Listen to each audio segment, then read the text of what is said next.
when I was going through all that, like, I didn't know how to put my emotions or like say stuff out there or like talk to people like, yo, I lost my mom and dad, like, you know, so I had a lot of emotions inside of me, and I just tried to like, I didn't want to talk to any, so I just started putting that out on paper.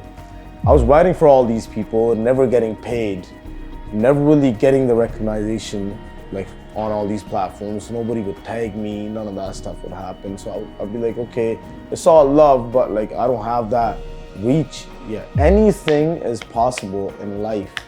Doesn't matter what you're going through, and everything is temporary. You know what I'm trying to say? Like, you'll get it, but it's not there forever.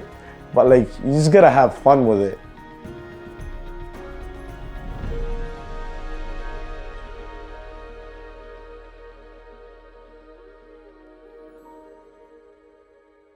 Taking a step back, like to like your early days in music, when did you get introduced to music? When did you realize this is what like my brain wants to like focus on? Like, when did you realize that?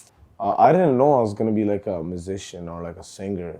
Like, I had more of like, I wanted to be like a writer. This is when I figured this when I was like 14. That's when I figured like, yo, I just wanna write like something for somebody or whatever. That's all I had. And I started, but I knew I was good after 1.5, 2 years into actually writing.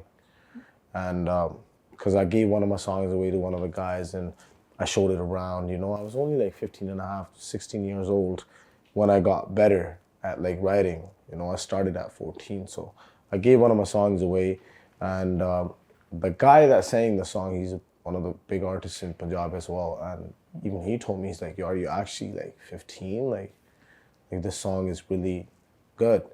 And yeah, I showed it to my friends, my brothers, like they would not believe me, like, yo, you wrote this? So that's when I kind of figured like, okay, I'm actually good at this stuff, you know? And that's when I moved to Canada and I figured like, this is all I was doing, man. But at that point, I still didn't know I was gonna be a singer. But when I was going through all that, like, I didn't know how to put my emotions or like say stuff out there, or like, I didn't want to do that either. Like talk to people like, yo, I lost my mom and dad, like, you know, so I had a lot of emotions inside of me, and I just tried to like, I didn't want to talk to any, so I just started putting that out on paper. And first couple of songs, I turned them to like sad songs, you know, talking about life. Like, yo, I hate my life. I sort of killed myself because all this happened to me.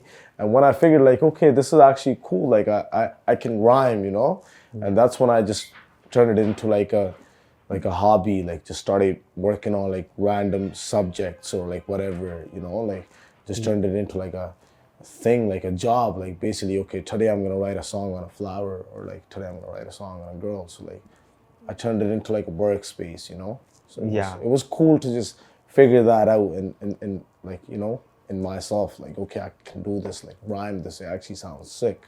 So it was a sick procedure. Every time I think of it, it gives me chills like that, right that moment when I found out like, okay, I can actually write and it actually sounds good.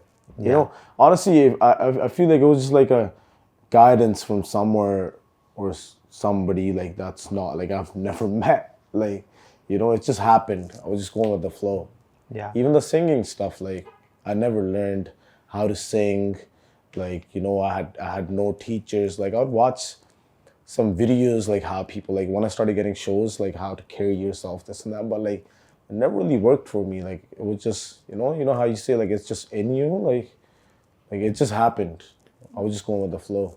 But singing, like it was different. Like when I was giving my songs away to people, like, you know, it was like, it's not like a 1 month or 2 month thing that I'm talking about. It's like a 3-4 year process. Like, you know how today's artists, like people, there's some people that just figuring out who Karan Aujla is maybe yesterday on Spotify, but like I've been doing this for a while, man. Like it's almost been 10 years now since I've been in this industry, but nobody just knew like this guy's writing these songs, I'm trying to say. So I was writing for all these people and never getting paid, never really getting the recognition like on all these platforms. Nobody would tag me, none of that stuff would happen. So I'd be like, okay, it's all love, but like I don't have that reach yet. And most of the singers, honestly, I'd give my lyrics away, they won't be able to sing it the way I would.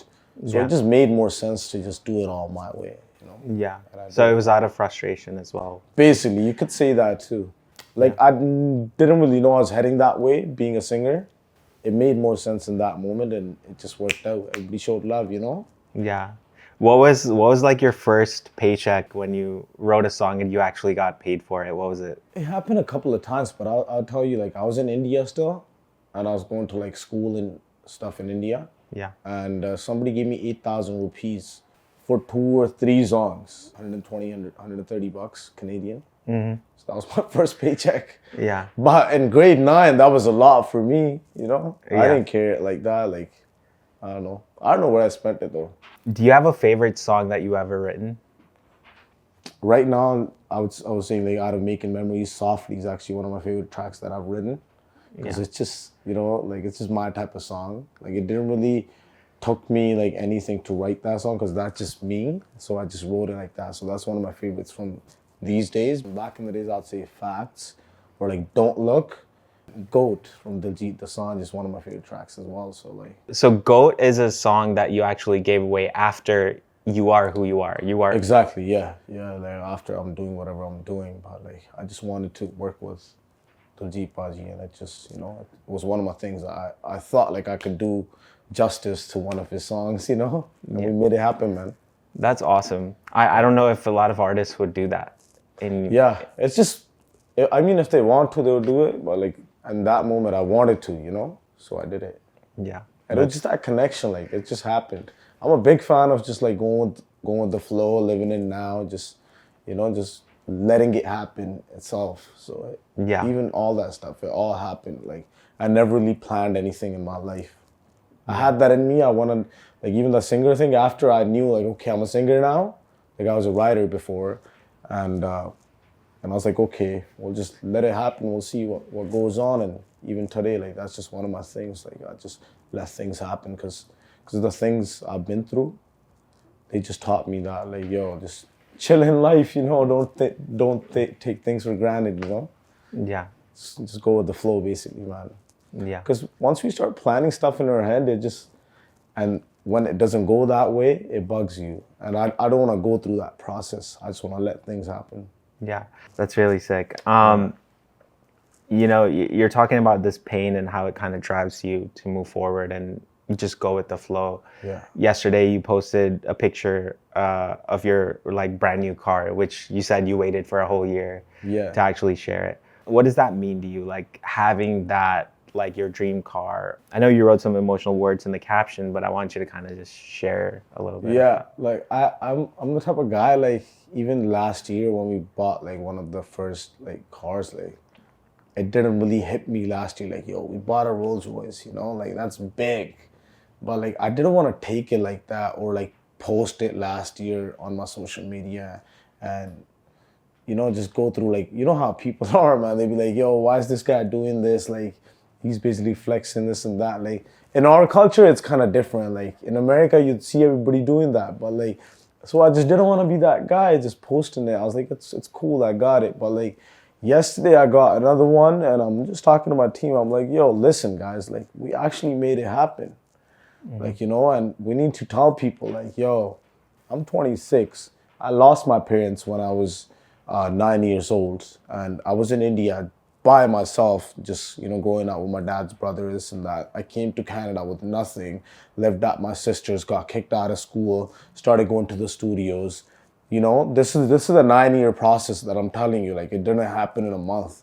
So, like, got kicked out of school, everybody thought I was going to be, like, one of those guys, had a lot of opportunities of doing some weird shit or, like, shady stuff. Never really got into it because I knew where I was coming from. So, like, all that stuff just, like, just kicked in yesterday when I was sitting in that car. Like, yo, I bought another car. And it's just a blessing. And I just wanted to share it with people. That's why I posted it. Like, yo, anything is possible in life. Doesn't matter what you're going through.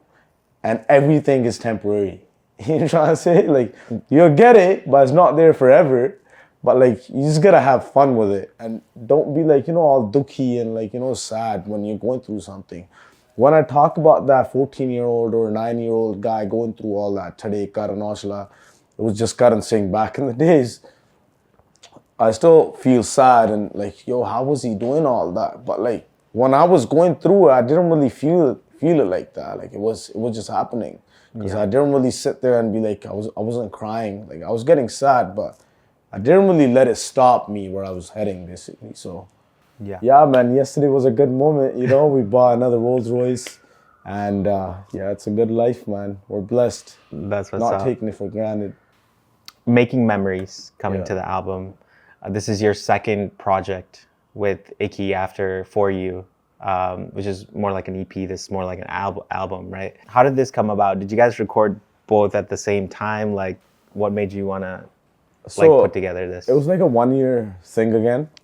Like we started last year, before August, and then me and Ikky linked up, and then we started working on like just random stuff, songs, this and that, and we liked like a couple of songs. Winters started coming in, and me and Ikky was together, and we were like, yo, we're too much on this summer stuff. Last year, we're like, yo, we need to make something like you know, chakma, like you say in Punjabi, like gang shit, you know? Yeah. So we're like, okay, let's get on that. Like, as winters is coming, like, it'd be cool to do that. So we started getting on, like, all these trap beats mixed in with Punjabi elements and all that. And it just sounded crazy. So we came up with these 4 tracks. And we thought it'd be a good idea to make an EP and put it out at that time and still keep working on the tracks that we're working on for the summer. So yeah, it worked out nice. And so we dropped For You, and we're still working on Making Memories. And we finished Making Memories in like January. We had like more tracks. We had to just pick the right ones and make this one really good bundle. Because we didn't want to give people like, you know, lots of tracks, and like, we wanted to give them quality, and I think we made it happen. Favorite song on this album? I think you already said Softly is your favorite song, or you have any others? Like it depends, you know, like I really like You as well. Like when you look at it from a lyricist perspective, or like from a shairi point of view, like if I tell you this one bar, like it's like "Khada tadke to khidki te khadke je buhave mein jade darwaze wal pajdi." Like it sounds so like, you know, what is he saying in Punjabi? But it's "Khada tadke to khidki te khadke je buha," you know? So stuff like that in You track, it just amazes me. Like, yo, I wrote this. Yeah. So it's like What does that mean? It's basically a girl saying like in that track like "Tu hi hai." So she's saying like "Khada tadke to khidki te, main saber to khidki de utte khadi rehni hai, te khadke je buha." And when my door, when you knock my door, then I run to my door, you know, to basically let you enter the house and, you know, have some good time. Yeah. It's like a playful little song. But yeah, like it's just the rhyme schemes, you know, like the way you play with Punjabi, like it just sounds cool. So I want all these people sitting in my village, like it's their words, like "Khada tadke to khidki te khadke je buha." But I'm saying it in a way like, you know, it's rhyming crazy and it sounds really commercial, and so they're basically, they fuck with it too. Yeah. Put beat there, yeah. The song Softly, could you sing like the chorus or like a favorite line of it and explain what it means in English? So it's basically a story of a girl, like talking about like how she wants to go see this guy. Lalaria is basically a really core Punjabi word for a guy that dyes chunniya, like, you know, the things that girls, like shawl, you know, they put around them in Punjab with suits. So there's the idea of like this girl wants to basically dye her chunni the same color as her boyfriend or like her husband or whatever. So it just sounded cool, but the melody and everything is from back in the days, like really folk and Desi, you know? Yeah. And let's say like if I say, "Utna pange lagde a, onu change lagde a, tahi socha kundala pavhalwa." So she's like, yo, I don't really like getting curly hair, but he likes it, so I think I'm gonna get him. So it's like that type of stuff, like really real stuff. Yeah. That's what I tried to keep in my songs. And that's why people are loving it, man. Yeah. When it comes, your music videos are probably one of the most extravagant music videos of anything I've seen. I think from like the Mexico song, like, you know, a couple years ago, where like from the plane to here to like here, I was just like, was that what a is? compliment? Yeah, no, it's insane, because how does one come up with that sort of concept and like actually execute it? It's just like a couple of friends sitting down. Like every time I work with somebody, let's say if it's Roop in like that Mexico video I did with the Agamon in India, anybody that I work with, like we just like to sit down together and just be funny with it as well. Like I don't want just like a serious video like with a crazy storyline. It has to be like natural as well. So like we just come out with the ideas and put it all together. Honestly, it's like I honestly don't make my videos like too serious like that. Like, yo, you have to give me like a whole sheet. Well, like what shots happening when, like, you know, I don't go crazy with the directors. Like, I just tell them, again, just go with the flow, you know? Even admiring you, like, we had an idea of what we was doing, but that day we just, you know, came up with the idea, just played with it, basically. Yeah. A lot of kids are making music nowadays. Spotify, you know, you put out a song, anyone's has a chance to go viral, right? There's so many new, especially in the Punjabi music scene, when you look, Yeah. there's so many new artists Yeah. that are coming up every day. To someone that's like aspiring, are there steps that they could take to become a superstar?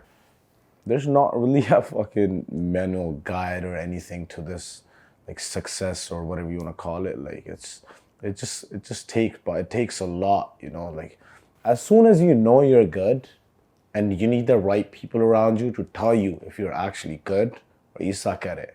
You're trying to say, like, the people around you gotta be honest, and you gotta know you're good, and you just gotta keep doing it. That's the only thing until you hit that one, you know, mark or whatever you have in mind. I feel like you just gotta keep going for it, but you gotta have it in mind, like, yo, I'll get there one day, no problem. You can't be like, oh, nothing is happening. Like, okay, I don't know if I'm gonna do this anymore. Then it's just gonna stay like that. You know, you just gotta head down that with that right positive mindset, basically. Yeah. That's all it is, I feel like. Yeah. One important point you just said is like the importance of having a team.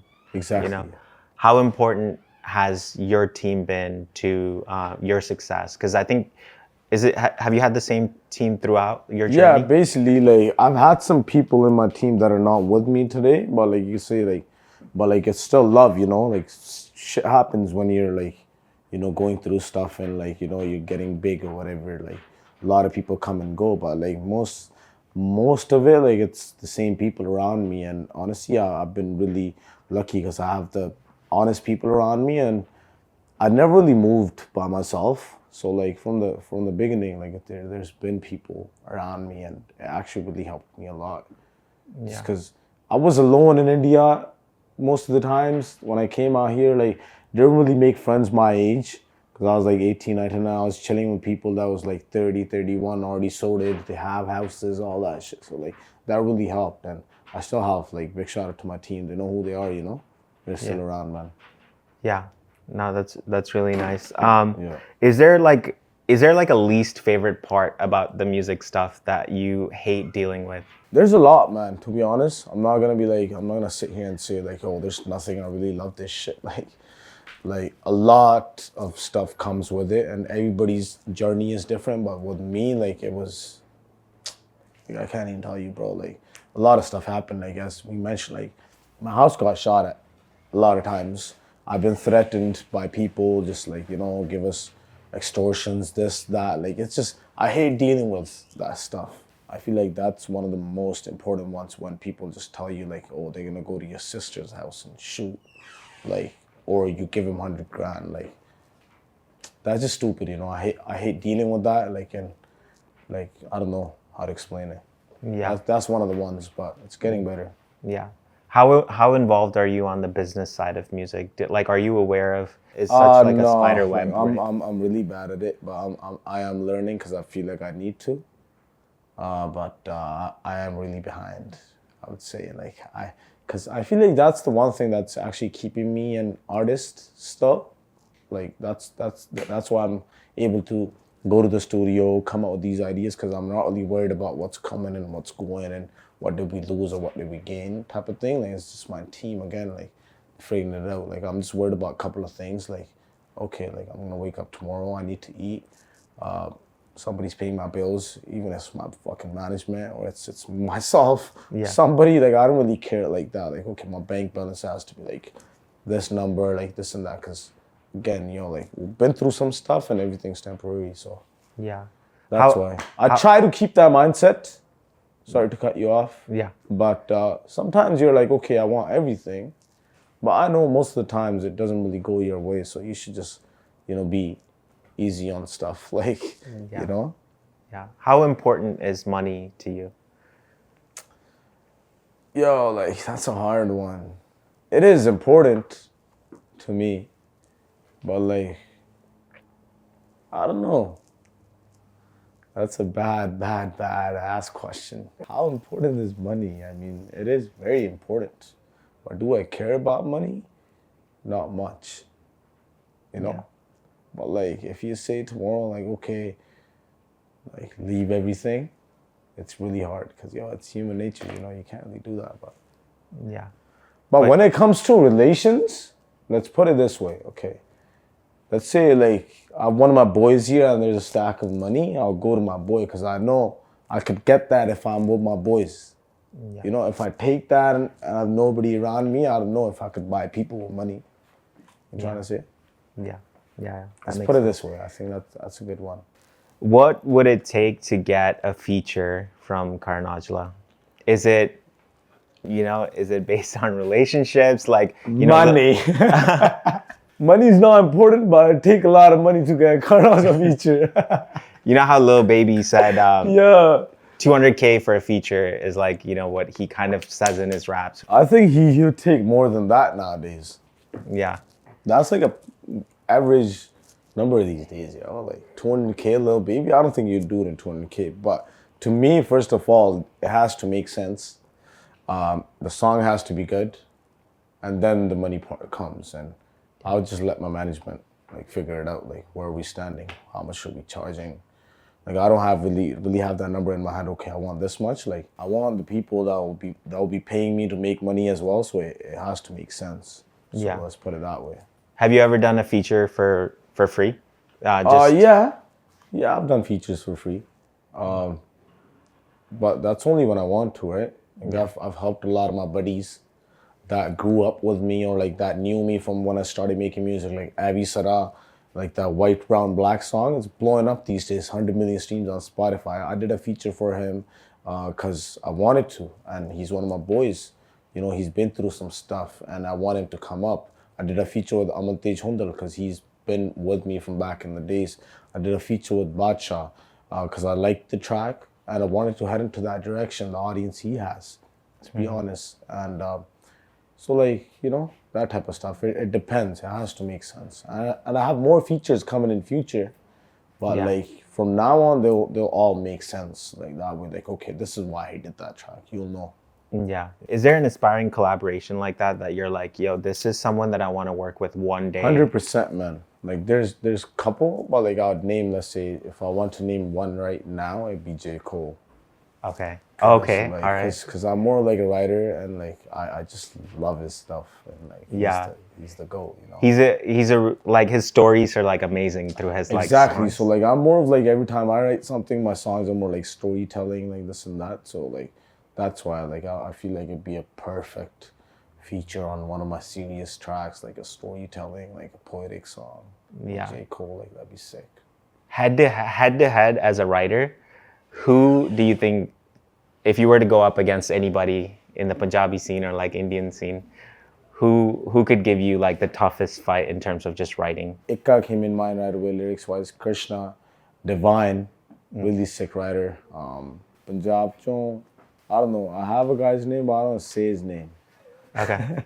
You feel me? Yeah. So like, yeah, everybody's doing their thing, but people have their own styles, I feel like I kill it in my own style. Yeah. Are there any, when you look at the music landscape right now, are there any up and coming artists that you're like, yo, this guy has potential, or like listening to that you're like, yo, this is kind of like a vibe? There's some songs that I really like sometimes, but like sometimes these artists, like they'll drop this one good song and then they won't like keep up.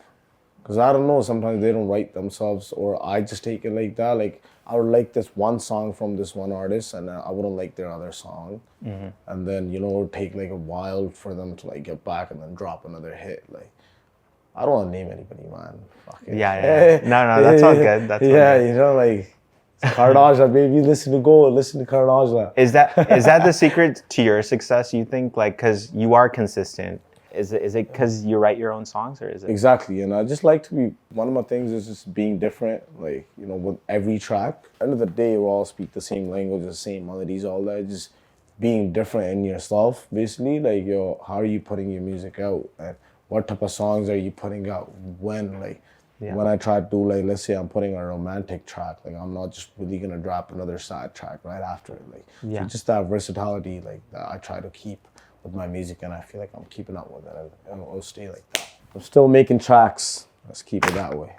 Sounds good. Well, thank you so much for doing Love, this man. with us. Thank you guys. Thank you, PopShift. I've been speaking in English this whole time. I'm from Punjab, the Punjabi. Big shout out to Punjab. Balle balle. Khech ke babe. Oh, let's go.